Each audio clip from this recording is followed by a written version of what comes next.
Hi friends, welcome to my channel Siri Aadya creations. Brahmamudi ఈరోజు ఎపిసోడ్లో Bunty కావ్యకి call చేస్తాడు. ఇలా రాజ్ కూడా అరెస్ట్ అయ్యాడని చెప్తాడు. కావ్య ఇంటి నుంచి హడావిడిగా వస్తుంది. ఈ పోలీస్ స్టేషన్లో రాజ్ ఎస్ఐతో మాట్లాడుతూ ఉంటాడు. నేనెవరో మీకు తెలుసా? నన్ను ఎందుకు అరెస్ట్ చేశావు అని అడుగుతాడు.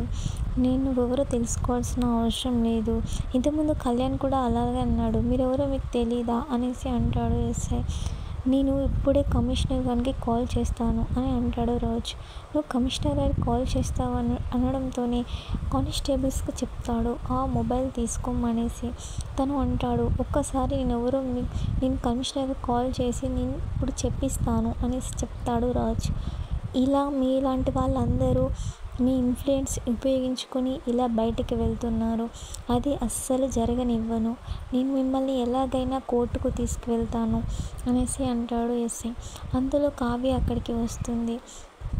బంటి అక్కడికి వెళ్ళి ఏమైందిరా అని కావ్య అనడంతోనే, అక్క అందరినీ అరెస్టు చేశారు. నువ్వు కూడా ఏం మాట్లాడకక్క, సైలెంట్గా ఎవరిని కొట్టకక్క, లేకపోతే నిన్ను కూడా అరెస్టు చేస్తారు అని అంటాడు. అప్పుడు కావ్య అంటుంది, అవునా, అంతే అంటావారా అని అంటుంది. అక్క నిన్ను కూడా అరెస్ట్ చేస్తే నేను ఎవరికి కాల్ చేయను, నెంబర్ ఇవ్వక్క అని అంటాడు బంటి. అప్పుడు కావ్య అంటుంది, అలా ఏం జరగదులేరా అనేసి అంటూ లోపలికి వెళ్తుంది. లోపలికి వెళ్ళడంతోనే ఎస్ఐ, ఎవరమ్మా కూర్చో అని అంటాడు.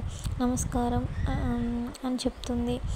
సరే కూర్చో అనడంతోనే, పర్లేదులేండి అంటే ఎందుకు వచ్చామని అడుగుతాడు ఎస్ఐ. ఆ లోపల ఉన్న ముగ్గురు మా వాళ్ళేనండి అని అంటుంది కావ్య. అవునా అమ్మ, వాళ్ళందరూ?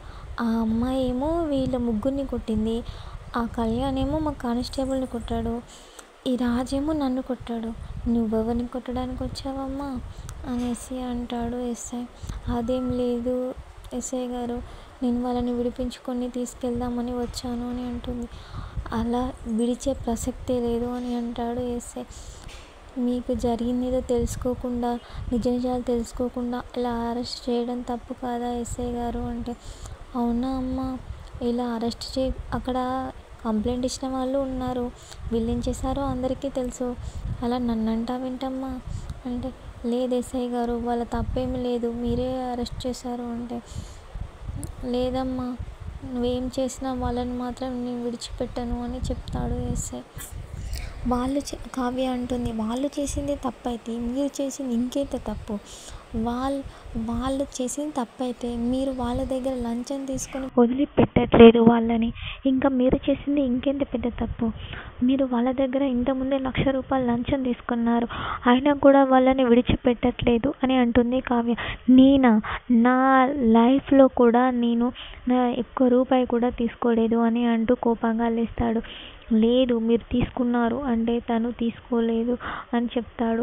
అలా కావ్య అతనితో వాదిస్తూనే ఉంటుంది. తను తీసుకోలేదు అని అంటూ మొత్తుకుంటాడు. అవునా, మీరు చెయ్యని తప్పుకు మిమ్మల్ని అంటే మీకు అంతలా కోపం వచ్చిందే, మరి ఒక ఆడపిల్ల చెయ్యని తప్పుకు తనని అంతలా కామెంట్ చేస్తే కోపం రాదా సార్? అందుకే తను అలా కొట్టింది. మీరు ఏంటో తెలుసుకోకుండా అసలు వాళ్ళు వచ్చి కంప్లైంట్ ఇవ్వడంతోనే తనని మీరు ఎలా అరెస్ట్ చేస్తారు?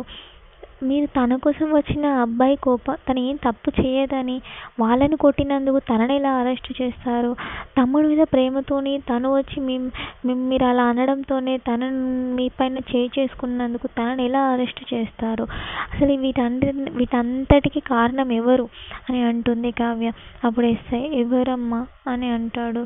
మీరే సార్, మీరు చేయబట్టే వాళ్ళందరూ అలా ఉన్నారు.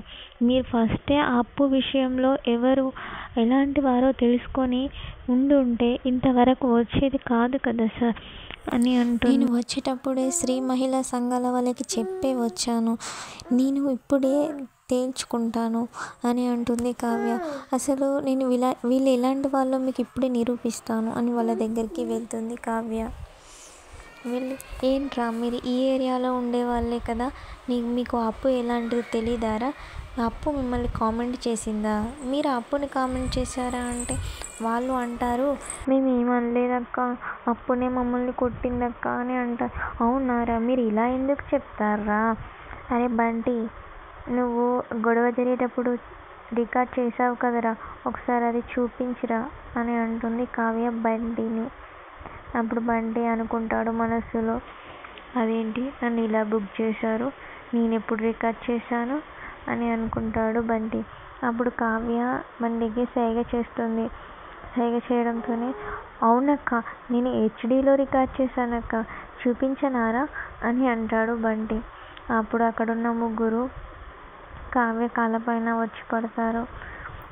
అప్పుడు నమ్ముతాడు ఎస్ఐ గారు. వాళ్ళందరూ రాజ్ చాలా ఆశ్చర్యంగా చూస్తాడు.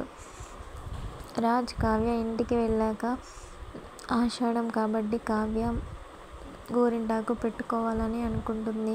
గోరింటాకు తీసుకొచ్చి నాకు ఈ గోరింటాకు పెట్టండి అని అడుగుతుంది. రాజ్ అంటాడు, ఇప్పుడు పెళ్ళిళ్ళేమీ లేవు కదా అనేసి. లేదండి, ఇది ఆషాఢం, ఆషాఢంలో ఆడపిల్లలు ఒక్కసారైనా గోరింటాకు పెట్టుకోవాలి అని అంటుంది. అవునా, సరేలే అయితే పెడతా అనేసి రాజ్ కావ్యకి గోరింటాకు పెడతాడు. తప్పదు కదా అని అనుకుంటూ గోరింటాకు పెడతాడు. కావ్య రాజ్ని అలానే చూస్తూ చాలా హ్యాపీగా ఫీల్ అవుతుంది. ప్లీజ్ నా ఛానల్ని ఫస్ట్ టైం చూస్తున్నట్లయితే లైక్ చేయండి, షేర్ చేయండి, సబ్స్క్రైబ్ చేయడం మాత్రం మర్చిపోకండి. Bye friends.